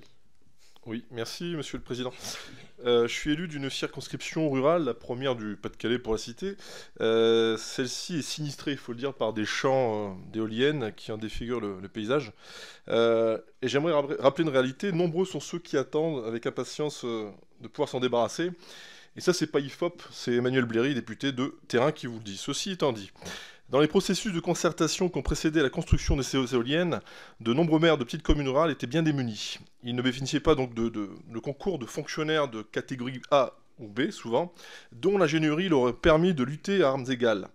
Ils se sont retrouvés face à des acteurs bien plus puissants et aguerris qu'eux, tels David contre Goliath. Nous devons anticiper les concertations qui décideront du renouvellement ou démantèlement des projets d'énergie intermittente déjà concrétisés. Ainsi, nous pourrions envisager, c'est une suggestion, l'obligation de mise à disposition d'agents indépendants sur les modèles des avocats commis d'office. Il fournirait aux élus locaux une ingénierie technique en appui de la position politique qui leur est légitime. Merci. La parole est à Vincent Decker. Président, je voudrais remercier nos collègues pour leur contribution utile à la veille de l'examen de ce projet de loi. Dans vos conclusions, vous préconisez de planifier le déploiement des ENR avec quelques divergences sur l'échelle la plus pertinente et vous insistez toutes trois sur la nécessité de privilégier l'information et la concertation des populations, ce à quoi je souscris. La planification des projets, qui était un des angles morts de ce texte, a été introduite à l'occasion de la première lecture au Sénat. Pensez-vous pouvoir soutenir cette disposition et vous accorder sur la forme que pourrait prendre cette planification?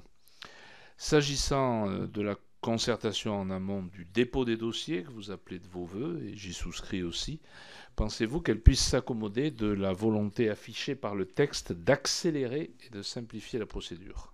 Je vous remercie. La parole est à Nicolas Ray. Merci Monsieur le Président. Ma question s'adressera peut-être plus particulièrement à Madame Boyer. Dans vos conclusions, Madame, vous indiquez que la décision finale du choix d'implantation des ENR sur le périmètre de sa commune doit revenir au maire. Alors est-ce que ces mots signifient que vous êtes favorable à l'introduction d'une sorte de droit de veto ou d'avis conforme des conseils municipaux avant l'installation de tout projet d'ENR sur le territoire? Nous, c'est une position que nous soutenons, que le Sénat n'a pas réussi à introduire, et une position par contre qui n'a pas du tout les faveurs du gouvernement pour avoir échangé avec le cabinet de la ministre. Ma question est comment expliquez-vous cette contradiction? Est-ce que le groupe Renaissance s'émancipe de la position du gouvernement? Et enfin, la parole est à Monsieur Meurin. Merci Monsieur le Président. Je voudrais faire trois remarques qui sont des questions ouvertes d'une certaine manière et ça me permet de répondre à Madame la rapporteure Guettet tout à l'heure qui critiquait notamment l'instrumentalisation des oppositions aux éoliennes. C'est toujours à géométrie variable si vous voulez. Vous parlez d'opposition, d'instrumentalisation des oppositions, permettez-moi de faire un peu de politique, mais s'agissant de la bassine de Sainte-Soline par exemple, ça vous dérange beaucoup moins à gauche de faire de l'instrumentalisation d'opposition.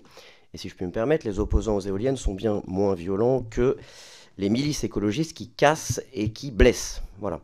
Deuxième remarque, 41%, en effet, 16% des gens sont favorables au fait d'être proche d'une installation nucléaire. Sauf que la différence, c'est que pour produire de l'électricité avec une centrale nucléaire, il faut 800 fois la surface d'une centrale nucléaire pour mettre des éoliennes, pour produire avec des éoliennes.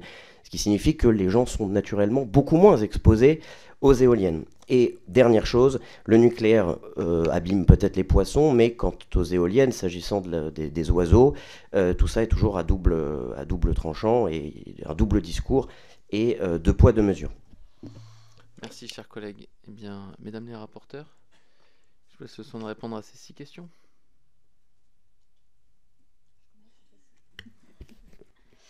Alors, merci pour ces nouvelles questions. Monsieur Beauvais, vous avez mis en valeur effectivement la géothermie et l'hydrogène. Oui, je pense effectivement qu'aujourd'hui, on a un vrai potentiel de développement de ces deux énergies et qu'il faut un investissement massif de l'État parce qu'on ne pourra pas accompagner aujourd'hui le vrai frein à la géothermie. Par exemple, c'est son coût à l'installation. Et c'est vrai que ça freine beaucoup, à moins d'être vraiment très convaincu par cette énergie. Un ménage qui veut changer de mode de chauffage, eh bien, il regarde par 4 fois, voyant effectivement les devis. Et pourtant, c'est une énergie qui est très intéressante, puisque comme je le disais tout à l'heure, elle est développable sur 98% de notre territoire. Elle permet aussi bien l'été donc de rafraîchir que l'hiver de se chauffer. Il y a un double flux puisque les sols sont évidemment plus frais à température constante l'été. Et puis, concernant l'hydrogène, aujourd'hui, il faut savoir que l'Espagne investit près de 9 milliards, là où nous en investissons 2. Donc c'est clair qu'il y a aujourd'hui, à mon avis, une accélération à prendre sur l'hydrogène parce que c'est une énergie d'avenir, enfin un vecteur plutôt énergétique d'avenir, puisqu'il permet justement de stocker, puisqu'aujourd'hui, le problème du renouvelable intermittent, c'est que si effectivement on n'est pas capable de stocker l'énergie, eh bien il faut faire fonctionner autre chose. Donc c'est soit des centrales, mais on n'en aura jamais assez pour compenser l'intermittence, et l'autre solution, c'est effectivement des énergies fossiles. Et on voit très bien en Allemagne, qui a fait le choix, elle, de sortir du nucléaire, eh bien, ce passage a dû recourir eh bien, par la réouverture de centrales à charbon, puisque malgré le développement intensif des ENR, eh bien, elle n'a pas pu compenser la part du nucléaire qui était en retrait. Madame Cousin, vous avez parlé de référendum local. Alors, moi personnellement, je pense que le référendum n'est pas forcément la solution. Je pense que la solution, c'est effectivement une vraie co-construction qui est beaucoup plus efficace, parce que le problème d'un référendum, vous posez une question à des gens sans avoir débattu avant forcément du sujet. Et comment avoir une vision éclairée et juste s'il n'y a pas eu ce débat préalable, et je pense qu'il ne résout pas le problème aujourd'hui qu'il faut quand même développer les ENR dans les territoires, et nous avons besoin de trouver des solutions qui soient acceptables, et c'est pour ça que cette co-construction habitants, élus locaux me paraît essentielle dans la planification. Monsieur Bléry, vous parliez effectivement de votre territoire qui est très impacté par l'éolien. C'est pour cela que nous demandons un moratoire de l'éolien terrestre, parce qu'aujourd'hui, effectivement, il y a des territoires qui ont été vraiment sacrifiés par le développement éolien. On le voyait ce matin avec EDF Renouvelable, la part de l'éolien par rapport au photovoltaïque dans leur mix était considérable, alors que le photovoltaïque, lui, est vraiment beaucoup plus accepté et offre beaucoup plus de possibilités, en tout cas de réduction des impacts, si effectivement on met bien cette ligne rouge qui est la préservation de notre souveraineté alimentaire, que ce soit effectivement en développement du photovoltaïque en toiture, sur des friches, sur les délaissés autoroutiers. Bref, il y a beaucoup d'alternatives possibles au développement du photovoltaïque. L'agressivité des promoteurs, oui, c'est une réalité. Ils sont, et voilà, ils ont un côté, on va dire, assez contestable dans la façon de procéder, qui intervient parfois sans aucune consultation d'ailleurs des élus locaux. Quelquefois, certains jouent le jeu, mais d'autres font complètement fi de l'avis des élus locaux qui découvrent a posteriori qu'un projet se développe sur leur territoire. Et donc ça, je pense qu'effectivement, le seul moyen de reprendre la main, c'est de changer le mode de pilotage, comme je le disais tout à l'heure, avec un travail depuis les territoires, un travail ascendant, et les modalités d'appel à projet qui me semblent être vraiment le moyen d'arrêter cette prédation des promoteurs des ENR. Monsieur Decker, vous parliez effectivement vous rejoignez la nécessaire planification des ENR et le problème de concertation qui ne peut pas être éludé, sans quoi effectivement on ne pourra pas accélérer. Et c'est vrai qu'aujourd'hui, des projets qui ont pu être co-construits. Il y a un organisme qui s'appelle effectivement Énergie Partagée qui participe justement à des initiatives de projets co-construits dans les territoires. Et ces projets-là ont une vraie acceptabilité et ça permet d'accélérer parce qu'on n'accélérera pas aujourd'hui. Ce qui bloque vraiment l'accélération, c'est les recours, la durée des recours qui montre qu'aujourd'hui on n'accélérera pas s'il n'y a pas d'adhésion dans les territoires, d'où l'importance vraiment de reprendre la main sur quelles énergies on développe pour à la fois répondre à cet enjeu de décarbonation, mais aussi de préservation de notre environnement. Concernant je vais revenir quand même, si la question ne s'adressait pas à moi, sur le droit de veto des maires, effectivement, moi je pense que c'est essentiel parce qu'aujourd'hui, les maires sont complètement désemparés face aux projets qui se développent dans les territoires et ça crée vraiment des tensions très fortes.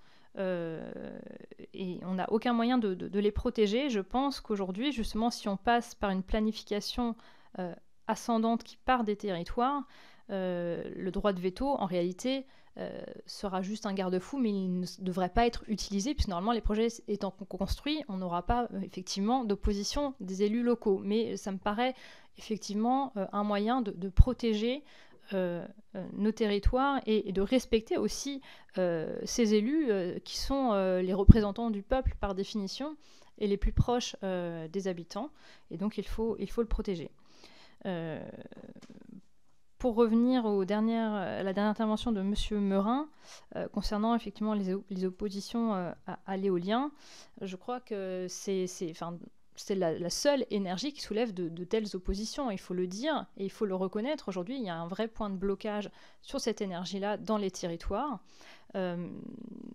Et effectivement, on a besoin de beaucoup plus d'éoliennes pour compenser l'impact d'un réacteur. Je ne dis pas qu'il n'y a pas d'impact, effectivement, des centrales nucléaires sur le paysage, mais en tout cas, il est concentré. Et par rapport à la production efficiente d'électricité, eh bien, effectivement, on a quand même un impact beaucoup moins fort sur les territoires, mais il ne faut pas opposer, pour moi, nucléaire et renouvelable. Il faut arriver à trouver un équilibre, mais tout en minimisant, effectivement, les impacts pour les habitants qui sont les habitants de la ruralité principalement et qui aujourd'hui effectivement se sentent à tout point de vue complètement abandonnés des pouvoirs publics et ont l'impression d'être toujours sacrifiés dans les projets d'énergie renouvelable et de décarbonation. Oui, alors pour répondre à la question sur la géothermie et l'hydrogène, bien évidemment que la géothermie est une énergie renouvelable qui doit être développée, mais il faut pas confondre chaleur et électricité et comment dire,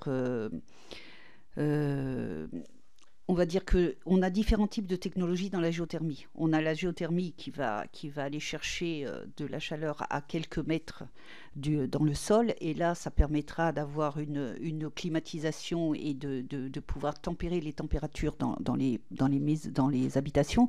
Et la technologie et la géothermie qui va aller chercher de l'énergie pour pouvoir produire de l'électricité, et où là, il faut aller creuser bien plus loin dans le sol, et notamment aller à des profondeurs qui peuvent atteindre plusieurs centaines de mètres.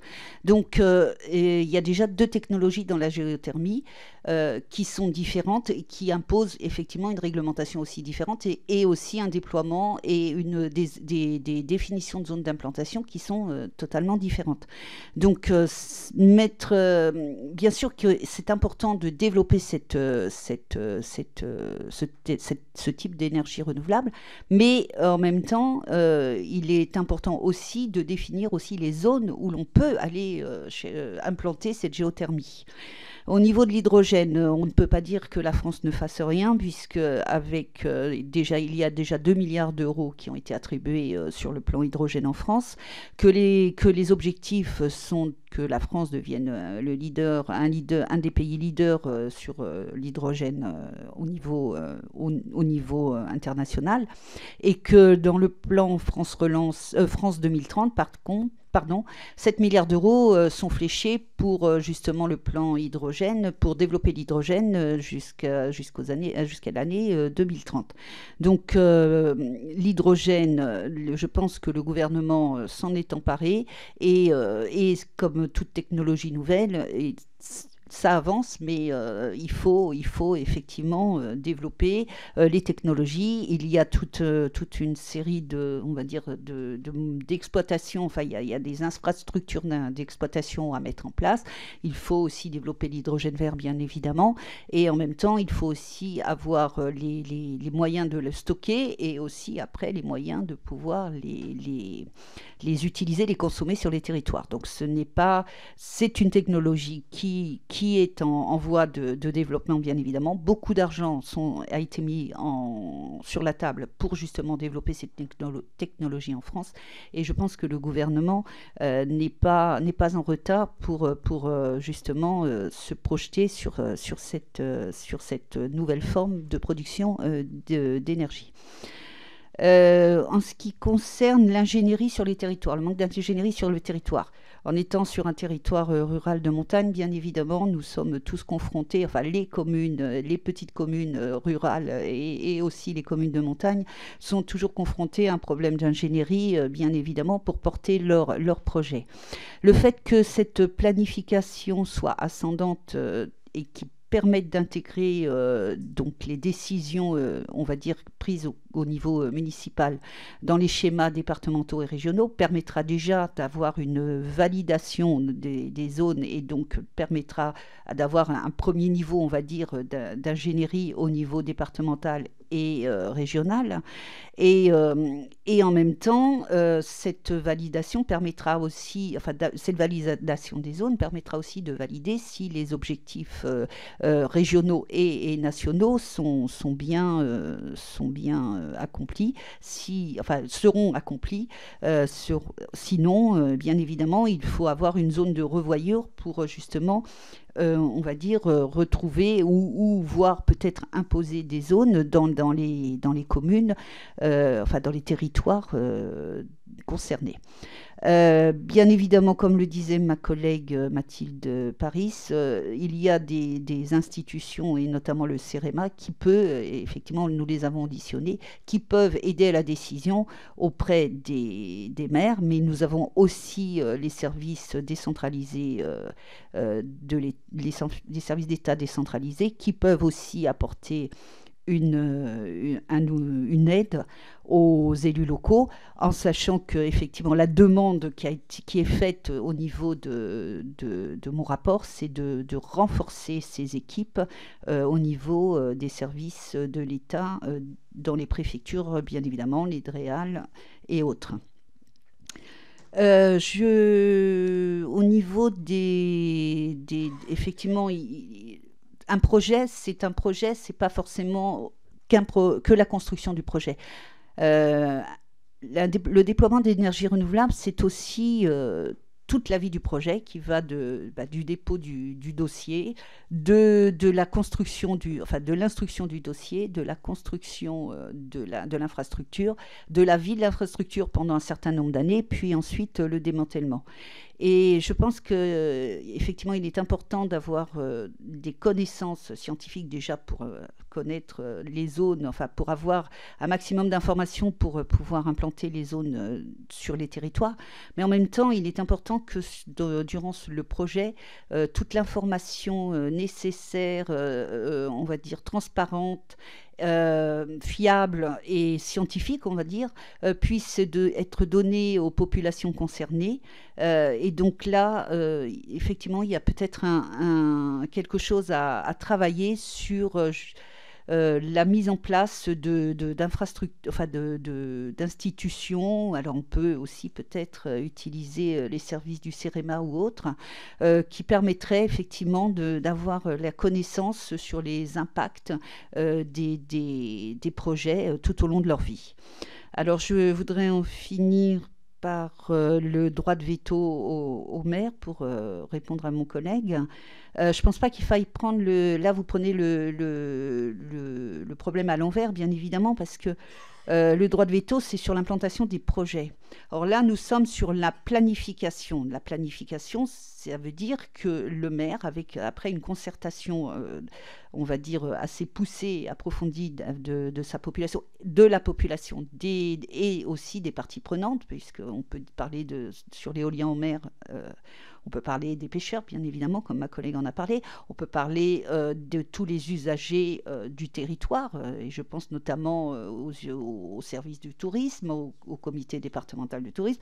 On peut parler des professionnels, on peut parler des agriculteurs. Il y a une concertation extrêmement élargie auprès de la population au sens large du territoire pour, on va dire, définir les zones implantées. Donc à partir de là, je pense qu'on peut dire qu'on remet le maire au centre du village, on met le maire au centre du village pour prendre la décision. À partir du moment où la décision a été prise avec, comme je vous le dis, une grande concertation, une large concertation avec toutes les parties prenantes, la population au niveau local, il semble quand même assez compliqué pour un opérateur de venir s'implanter quelque part et de dire voilà, je vais m'installer là, alors que nous ne sommes pas dans une zone définie, une zone prioritaire définie pour l'implantation d'énergies renouvelables. Donc à partir du moment où tout a été validé au niveau des zones d'implantation, au niveau d'un territoire, au niveau d'une commune, comment on peut expliquer qu'un maire puisse mettre un droit de veto quelque part, étant donné que cette zone a déjà été, on va dire, bien concertée et cette zone a été validée par aussi tous les garde-fous qui sont les documents d'urbanisme à disposition des élus locaux. Donc non, nous ne retournons pas notre veste et non, je ne suis pas pour un droit de veto pour le maire, mais je suis pour que le maire soit le centre décisionnaire des choix d'implantation des énergies renouvelables dans sa commune. Et à partir de là, il n'y a aucune raison qu'on ait un droit de veto, que le maire ait un droit de veto sur l'implantation de ces installations sur son territoire.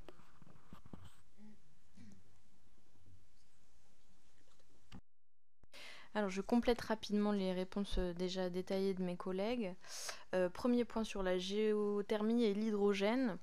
Dire que je pense que le fait qu'on n'en parle pas assez dans ce projet de loi est une faute, parce qu'en réalité, rien qu'en termes de recherche, d'innovation sur différents plans, on accumule déjà du retard si on devait ensuite développer davantage ces technologies, ce que je crois utile. Je prends un exemple, celui de la géothermie profonde. Aujourd'hui, les services même du ministère nous disent qu'il n'y a pas assez d'études, notamment face aux risques sismiques, qui nous garantissent que ces activités puissent être réalisées en toute sécurité, avec une technologie qui fonctionne, qui est avérée même dans les situations les plus compliquées. Donc je crois que c'est une erreur de ne pas en parler davantage dans ce projet de loi, mais je crois que nous aurons l'occasion les uns et les autres de l'amender. Ensuite, deuxième grand sujet que j'ai noté, c'est sur en réalité la planification, le manque de moyens pour cette planification et quelle articulation fine. On a déjà eu l'occasion d'en parler juste avant lors de notre salve précédente de réponses, mais je crois qu'il est évident que les communes manquent de moyens pour accompagner le développement de ces projets, et rien que pour réaliser un diagnostic de leur propre territoire. Là, on parle beaucoup, visiblement, dans les questions, implicitement ou explicitement d'éolien, mais sur le photovoltaïque en toiture ou sur des friches, c'est-à-dire sur des terres qui ne sont pas destinées à de l'alimentation et qui donc pourraient recevoir du photovoltaïque, les communes ne sont pas en capacité de faire ce territoire, faute de moyens humains et faute d'expertise parfois. Et donc il faut évidemment des moyens pour les DREAL, pour le CEREMA et pour l'ADEME. On a déposé, plusieurs groupes l'ont fait d'ailleurs, on a déposé des amendements en ce sens. Vous savez ce qui est arrivé au budget, à la discussion sur le budget écologie. Nous avons subi toutes et tous un 49.3 du gouvernement. Et donc, même si on commence un petit peu à s'habituer à la chose, ça fait qu'on n'a pas eu le temps de discuter en profondeur de l'augmentation de ces moyens humains. Et là aussi, je pense qu'on fait les choses dans le mauvais sens, parce que ça veut dire qu'on a un budget où on a loupé le coche sur ces questions de moyens humains, un projet de loi en l'urgence où on dit il faut aller super vite, une PPE qui va arriver après pour fixer le mix énergétique. Donc voilà, bon, à mon sens, les choses ne sont pas faites dans le bon ordre. J'ai déjà dit mon avis sur la question de la planification, comment le faire finement et donc comment articuler au plus fin, c'est-à-dire PLU, et en remontant dans les documents d'urbanisme, ce qui aujourd'hui ne concorde pas, donc c'est une piste. Quant au droit de veto des maires, je rejoins plutôt l'avis de Madame Boyer exprimé juste avant, où lors de l'examen au Sénat, on a eu notamment des analyses des associations écolos qui nous disaient grosso modo qu'en instaurant ce droit de veto, on se privait d'un potentiel qui était absolument énorme, alors qu'en faisant de la concertation et un diagnostic fin, là aussi, on pouvait identifier d'autres sources parfois d'ENR que l'éolien quand il est controversé dans certaines communes, pour réaliser quand même à l'ensemble de la nation le potentiel dont nous avons besoin. Troisième et dernier sujet, sur les oppositions en réalité aux éoliens. Je viens de parler de la nécessaire concertation. J'ajoute une idée qui nous a été présentée par l'ADEME, qui a réalisé un ouvrage à ce sujet, qui est la question des documents paysagers. Puisque je l'ai dit en introduction, le paysage énergétique va être plus visible, quel que soit le scénario retenu, et donc il va falloir que nous nous habituions à quelque chose auquel nous ne sommes pas habitués, c'est-à-dire voir des ENR qui sont des sources nouvelles d'énergie. L'un des collègues ou l'une des collègues, je crois, a parlé de l'hydraulique pour justement montrer que les barrages étaient très bien acceptés parce qu'ils étaient anciens. Mais je vous assure qu'au moment où ça a été fait, ça a été extrêmement compliqué. Je veux dire, il y a eu des villages entiers qui ont dû déménager. Et ça a été des ouvrages absolument majeurs en termes de construction qui n'étaient pas neutres du tout vis-à-vis de la biodiversité. Et aujourd'hui, nous avons la chance de bénéficier de ces installations qui sont ancrées dans nos paysages. Alors, je pense qu'il faut faire davantage attention à la biodiversité, mais qu'on va subir le même type de bouleversement paysager et que pour ça, il faut absolument présenter ces options au peuple français et au plus fin dans chaque commune pour expliquer quels enjeux nous avons, quels objectifs de réduction d'émissions de gaz à effet de serre et donc quels scénarios nous adoptons tous. Et ensuite la légitimité serait plus forte pour que chaque élu local, chaque maire mène le travail à l'échelle ensuite de sa commune. Et puis enfin sur les opposants toujours, je trouve le parallèle avec les bassines non pertinent en réalité puisque l'enjeu paysager vis-à-vis d'une bassine est parfaitement inverse, c'est-à-dire que, je ne sais pas si vous êtes déjà allé au pied d'une bassine, mais c'est immense, ce sont des hectares de nos paysages qui sont recouverts de bâches noires, avec de l'eau qui stagne, de la faune qui s'y trouve piégée et qui y meurt.